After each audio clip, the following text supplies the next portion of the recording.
அனைவருக்கும் வணக்கம். நீண்ட இடைவெளிக்கு பிறகு ஒரு வீடியோ என்னோடய சேனலில். ஆக்சுவலாக எனக்கு அரசியல் சுத்தமாக தெரியாது. நான் அரசியல் கற்றுக்கவும் ஆசைப்படலை. அண்டு அது தெரில, அதில் இன்னமும் அதில் ஒரு பெரிய ஒரு இன்ட்ரெஸ்ட் வரல, அதில் ஒரு இன்வால்மெண்ட்டே இல்லை. இப்போ நான் வெளிநாட்டில் இருக்கும்போதும் அப்படி தான். இங்கே இருக்கிற அரசியலில் கூட எனக்கு பெருசாக நம்ம நாட்டில் இருக்கிறோம், என்னென்ன ரூல்ஸ் இருக்கோ அதை நம்ம ஒபே பண்ணுறோம், அப்படி அந்த மாதிரி விஷயங்கள் மட்டும்தான் இருக்கே தவிர. பட்டு இங்கே என்ன என்ன என்ன சொல்கிறது, முக்கியமாக மினிஸ்டர்ஸ் தெரியும், நம்ம அதெல்லாம் தெரியும். பட் ஆனால் ஒரு ஒரு என்ன சொல்கிறது, பார்லிமெண்ட்ரி விஷயங்கள் பற்றி பேசுகிறதுக்கோ இல்லை அந்த மாதிரி விஷயங்களை பேசுகிறதுக்கோ அதில் அவ்வளோ ஒரு ஈடுபாடு இல்லை. இந்தியாவில் இருக்கும்போது அப்படி தான். நமக்கு என்னென்னா, நம்ம சோத்து கட்சின்னு சொல்லாமே, சம்பாதிக்கிறோம், காசு சம்பாதிக்கிறோம், சாப்பிட்றோம், குடும்பத்தோடு இருக்கிறோம். ஸோ அதுதான் நம்மளோட முக்கியமான ஒரு விஷயமே தவிர அரசியல் அவ்வளோ ஈடுபாடு இல்லை. ஏன்னா ஒருத்தர் சப்போர்ட் பண்ணி இன்னொருத்தர் சப்போர்ட் பண்ணி அதுக்கு ஏதாவது பிரச்சனை வரும். அதனால் அந்த வேலைக்கே நான் போகிறதில்ல. ஸோ இப்போ நம்ம பார்த்திங்கன்னா, எலெக்ஷன்ஸோட ரிசல்ட்ஸ் வரும் இன்னும் சில நாட்கள் தான் இருக்குது. ஸோ அந்த நிலையில் இருக்கும்போது நம்ம நான் என்ன பேசணும்னு யோசிச்சேன்னா, ஸ்டாலின் அவர்கள் திருப்பி வராங்களோ, இல்லை நம்ம நண்பர் விஜய் ஆட்சிக்கு வராரோ, இல்லை ஏடிஎம்கே வரப்போகிறாங்களோ, அது யார் வரப்போகிறாங்கன்னு எனக்கு தெரியாது. என்னை பொறுத்த வரைக்கும் இவங்க தான் வரணும், இவங்களுக்கு நான் சப்போர்ட் பண்ணுறேன், இவங்க வந்தால் நல்லாயிருக்கும், இல்லை இவங்களே இருக்கட்டும், மறுபடியும் இவங்களே இருக்கட்டும் அப்படின்னு யாரையுமே எதுவுமே நான் யாரையும் சான்று எதை பற்றியும் பேச போகிறதில்ல. என்னென்னா, யார் வந்தாலும் ஒரு சில விஷயங்கள் பண்ணால் நல்லாயிருக்கும். சில மாற்றங்களை நம்மளுடைய இந்தியா முழுக்க அது வரணும். ஆனால் இப்போதைக்கு தமிழ்நாட்டு எலெக்ஷனில் வரதுனால தமிழ்நாட்டில் ஒரு சில விஷயங்கள் மாற்றினாங்கன்னா ரொம்ப நல்லாயிருக்கும் அப்படின்னு நான் எதிர்பார்க்குறேன். ஃபஸ்ட்டு அதாவது அடிப்படை விஷயங்கள் நம்ம இப்போ பார்த்திங்கன்னா டிராஃபிக் ரூல்ஸ் நிறைய பண்ணியிருந்தாங்க. இப்போ பார்த்திங்கன்னா இந்த டிராஃபிக் லைட்டில் ஸ்பீட் கேமராஸ் வச்சுருந்தாங்க. அதுக்கப்புறம் அந்த லைன் தாண்டி யாராவது நின்னாங்கன்னா அவங்களுக்கு இமீடியட்டாக ஃபைன்ஸ் கொடுத்துட்டு இருந்தாங்க.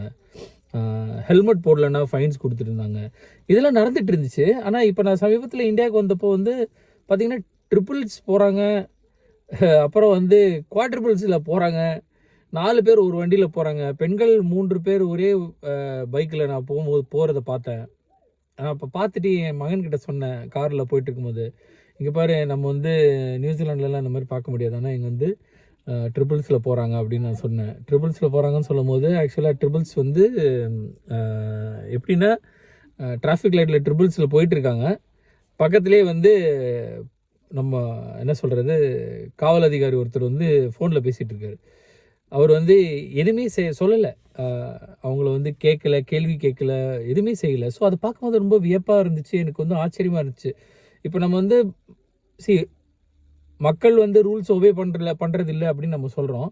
ஆனால் காவல்துறையினரும் சம்டைம்ஸ் அந்த ரூல்ஸை நீங்கள் மதிக்கணும் அப்படிங்கிறதுக்கு இவங்க கொஞ்சம் ஸ்ட்ராங்காக அதை செஞ்சாங்கன்னா தான் அதை ஒரு அதாவது கடுமையாக கண்டிக்க வேணாம், பட் அது என்ன ரூல்ஸோ அந்த ஃபைனோ அது என்ன செய்யணுமோ அந்த நம்ம கவர்மெண்ட் என்ன ரூல்ஸ் விதிச்சிருக்காங்களோ அதன்படி நடந்தால் கூட கொஞ்சம் நிறைய விஷயங்கள் மாற்றங்கள் ஏற்படும்னு நினைக்கிறேன். ஸோ வரவங்க இந்த மாதிரி சில விஷயங்கள், சின்ன சின்ன விஷயங்கள் தான், இது சின்ன விஷயங்கள்னு சொல்ல முடியாது, இது பெரிய விஷயம். ஆக்சுவலாக டிராஃபிக் ரூல்ஸ் ஒபே பண்ண வைக்கணுங்கிறது மிகப்பெரிய ஒரு விஷயம். ஸோ ஹெல்மெட் ஒரு விஷயம் பார்க்கணும். இன்னும் நிறைய பேர் ஹெல்மெட் போடாமல் சுற்றிட்டு இருக்காங்க. அப்புறம் என்னென்னா, இப்போ நிறைய பேர் சொல்லுவாங்க, நம்ம ஊரில் பார்த்திங்கன்னா என்ன சொல்கிறது, மக்கள் தொகை ஜாஸ்தி, அதனால் நமக்கு அந்த மாதிரிலாம் செய்ய முடியாது அப்படிலாம் சொல்லுவாங்க. அப்படி நம்ம அது ஒரு சாக்காக சொல்ல முடியாதுங்க. மக்கள் தொகை அதிகமாக இருக்கிற சைனாவில் ஏன் டிராஃபிக் அவ்வளோ அழகாக இருக்குது, அவங்க ரோட்ஸை சுத்தமாக வச்சுக்கிறாங்க, ஏன் மக்கள் அங்கேயும் தானே இருக்கிறாங்க, மக்கள் தொகை ஜாஸ்தி தானே அங்கேயும், ஏன் அதை அங்கே நடக்கும்போது ஏன் நம்ம ஊரில் நடக்க முடியாது அப்படிங்கிற ஒரு யோசனை வருது.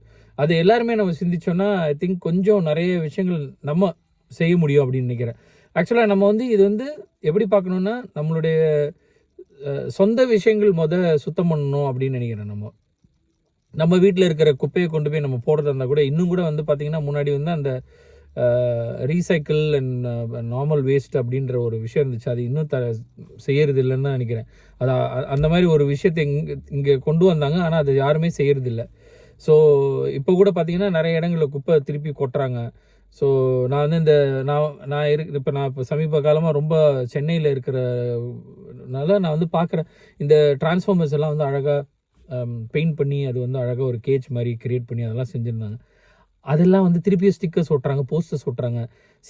அரசாங்கமும் ஏதோ செய்கிறாங்க. ஆனால் ஏன் நம்மளோட மக்களும் சில சமயங்கள் வந்து அது ஒத்துழைப்பு கொடுக்க மாட்டாங்கன்னு தெரியல.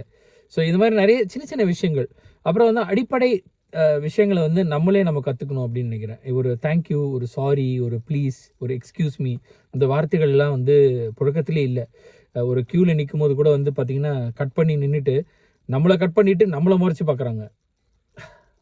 அது எனக்கு அதெல்லாம் வந்து ரொம்ப ஏன் அந்த மாதிரி செய்யணும்?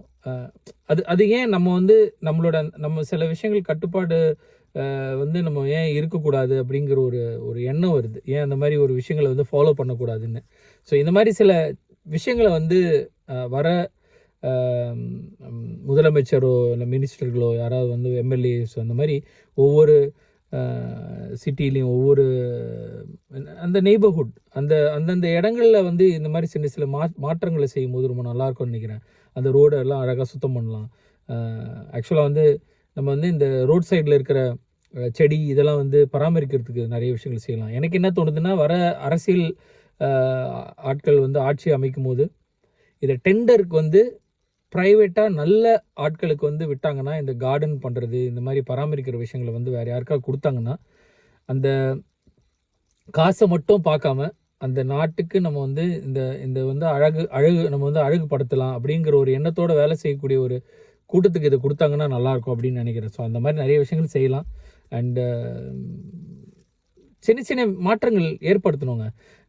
ஆட்சியை வந்து யாரோனாலும் அமைக்கலாம். பட் ஆனால் அந்த ஆட்சி அமைக்கும் போது அவங்கள பற்றி பேசப்படணும், நல்ல விஷயங்கள் பேசப்படணும். வந்தாங்க இவங்களும் அதே மாதிரி பண்ணாங்க போனாங்க அப்படின்னு இல்லாமல் இவங்க வந்ததில் இந்த மாற்றங்கள்லாம் ஏற்படுத்தினாங்க. அதனால் இந்த நாடுக்கு வந்து நிறைய விஷயங்கள் நடந்துச்சு. இந்த நம்மளுடைய இந்த மாநகரத்துக்கு இந்த நடந்துச்சு, இந்த நகரத்துக்கு இந்த மாதிரி நடந்துச்சு, எங்களுடைய ஏரியாவில் இந்த மாதிரி இருந்துச்சு. அந்த மாதிரி நிறைய விஷயங்களை செஞ்சாங்கன்னா நல்லாயிருக்கும்னு நினைக்கிறேன். ஸோ பார்ப்போம், ஏதாவது ஒரு மாற்றம் ஏற்படும். ஆனால் யார் வருவாங்க யார் வரமாட்டாங்கன்றதை பற்றி எனக்கு தெரியல. யார் வந்தாலும் ஏதாவது இந்த மாதிரி ஒரு சில மாற்றங்களை ஏற்படுத்தினாங்கன்னா நல்லாயிருக்கும்னு நினைக்கிறேன். இன்னும் நிறைய ஐடியாஸ் இருக்குது எனக்கும் இந்த மாதிரி விஷயங்கள்லாம் இவங்க செய்யணும்னு.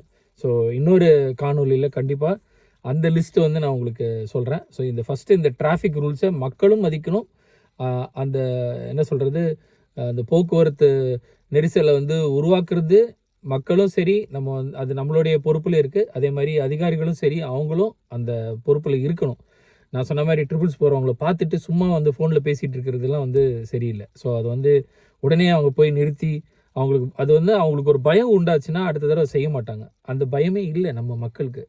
லைனை தாண்டி போனால் என்ன இப்போ ஒன்றும் பண்ண மாட்டாங்க, அதை பார்த்துட்டு தானே இருக்கார் அப்படின்ற மாதிரி ஒரு அந்த குளிர் விட்டு போச்சுன்னு சொல்லுவாங்க, அந்த மாதிரி பயம் விட்டு போச்சு. ஸோ அந்த பயத்தை ஏற்படுத்தணும். ஆனால் அந்த பயம் வந்து எப்படின்னா நல்ல ஒரு விஷயத்துக்கு தான். ஸோ ஐ திங்க் யார் வந்தாலும் சரி இந்த மாதிரி சில மாற்றங்களை ஏற்படுத்தினாங்கன்னா ரொம்ப நல்லாயிருக்கும்னு நினைக்கிறேன். So let's see. இன்னும் நிறைய விஷயங்கள் நானும் ஒன்றா உங்ககிட்ட பேசுகிறேன். தேங்க்யூ ஸோ மச் ஃபார் வாட்சிங். சப்ஸ்கிரைப் பண்ணுங்கள். ஓகே.